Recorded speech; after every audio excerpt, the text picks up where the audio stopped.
চোখের ইনফ্যাক্ট এমন ইনফেকশনও হতে পারে যে যার জন্য তোমাদের ডাক্তারের কাছে যাইতে হবে, একদম ট্রিটমেন্ট করাইতে হবে।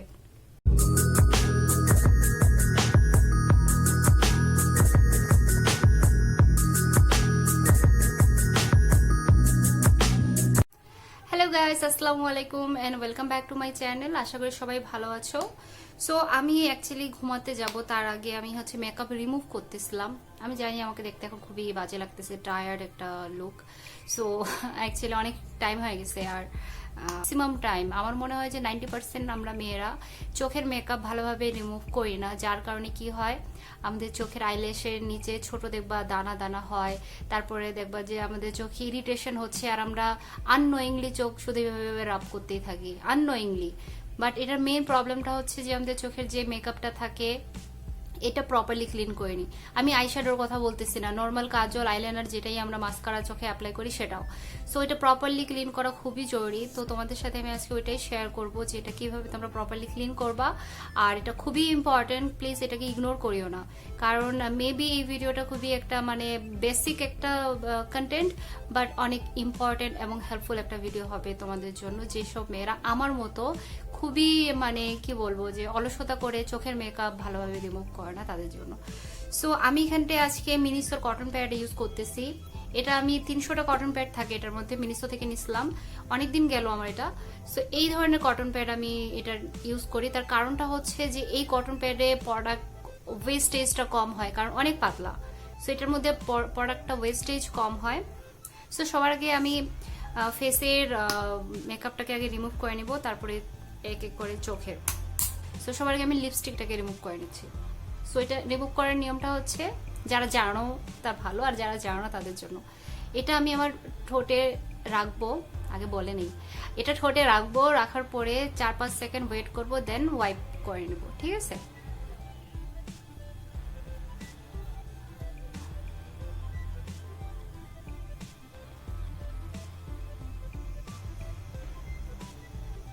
ওয়াও, কত সুন্দর করে চলে যায় না?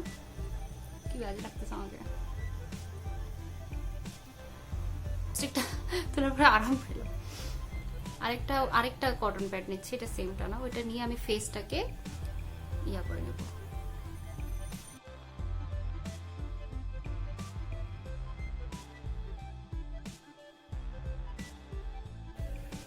চোখের মেকআপটাও ঠিক এইভাবে করেই রিমুভ করব, কিছুক্ষণ রাখবো, এইভাবে রাখার পরে এইভাবে করে ওয়াইপ করে নেব।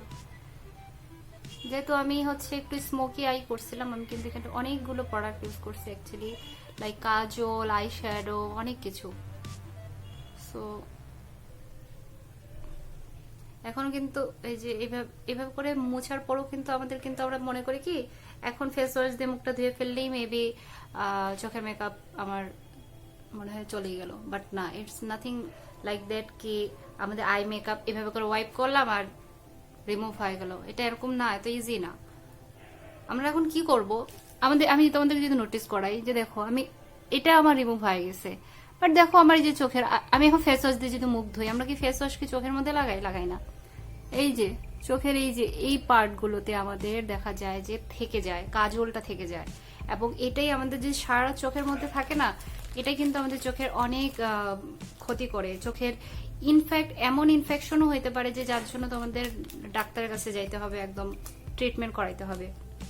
সো অবশ্যই, কারণ এটা কার্বন, এই যে কাজলটা যে থাকে এটা কার্বন, এটা আমরা কিছুক্ষণের জন্য ইউজ করতে পারি, বাট এটা আমরা বেশিক্ষণ রাখবো না, ঠিক আছে?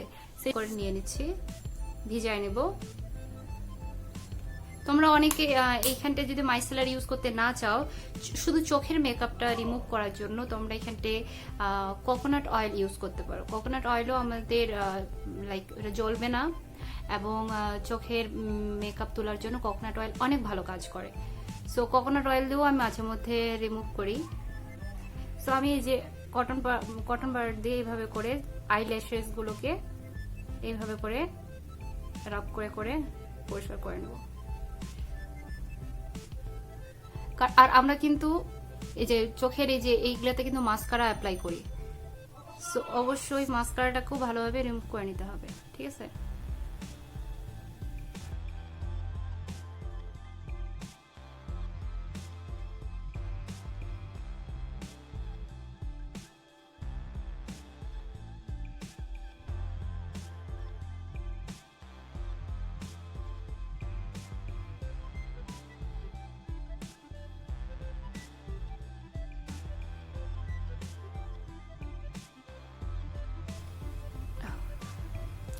আমি এখন একটু আমার মুখটা ধুয়ে আসতেছি ফেস ওয়াশ দিয়ে। মুখটা ধুয়ে আসছি, এখন টিস্যু পেপার দিয়ে মুখটা মুছে নেব। তোমরা সবাই টিস্যু পেপার দিয়ে সবসময় ফেসটাকে ড্রাই করবা। তার কারণটা হচ্ছে যে ট্রাভেলটা তোমরা বডি পার্টের জন্য ইউজ করো, ওটা যদি ফেসের জন্য করো তাহলে ফেসে কিন্তু পিম্পল হওয়ার সম্ভাবনা অনেক বেশি থাকে। সো ওইটা বিষয় মাথায় রাখিও।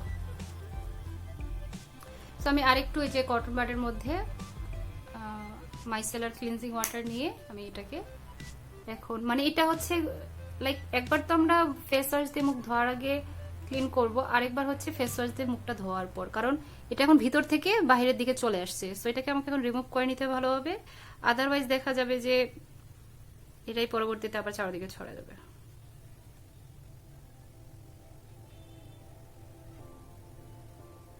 এখন নাই ওভাবে।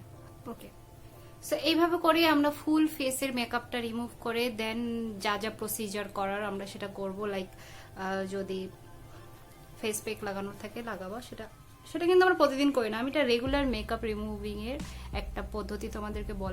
আমি এখন আমার ফেসে সিরাম ময়শ্চারাইজার অ্যাপ্লাই করব, দেন আই উইল ডান।